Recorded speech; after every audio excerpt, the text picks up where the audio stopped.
എന്തെല്ലാം അക്രമപരമായ പ്രയാസകരമായ അവസ്ഥകൾ നമ്മുടെ രാജ്യത്തുണ്ടായി. നമ്മളോട് ഒരിക്കലും ഒരു യഥാർത്ഥ മുസ്ലിം പണ്ഡിതനും അക്രമം പ്രവർത്തിക്കാൻ നമ്മളോട് പറഞ്ഞില്ല. ഇസ്ലാം അങ്ങനെയാണ്. നമ്മുടെ എത്രയോ ആരാധനാലയങ്ങൾക്ക് ക്ഷതമേറ്റിട്ടുണ്ട്.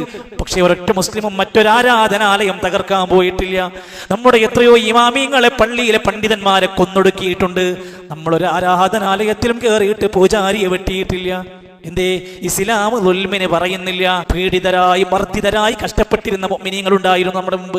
അവരൊക്കെ നബിയോട് വന്ന് ചോദിക്കാൻ തുടങ്ങി, മതാ നസ്റുല്ലാഹ്, അല്ലേ നബിയെ, എന്നാ അള്ളാന്റെ സഹായം കിട്ടുക? എന്തുമാത്രം വലിയ കഷ്ടപ്പാടില്ല ഞങ്ങൾ. അന്ന് അള്ളാന്റെ ഖുർആൻ പറഞ്ഞൊരു മറുപടി ഉണ്ട്, അലാ ഇന്ന നസ്റുല്ലാഹി ഖരീബ്.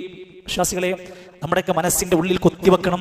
വല്ലാത്ത ശുഭാപ്തി വിശ്വാസം നൽകുന്ന ഒരു പ്രതീക്ഷയുടെ വാക്കാണ് അലാ, നിങ്ങൾ അറിയണം, ഇന്ന നസ്റുല്ലാഹി ഖരീബ്, അള്ളാന്റെ സഹായം അടുത്തു തന്നെയുണ്ട്.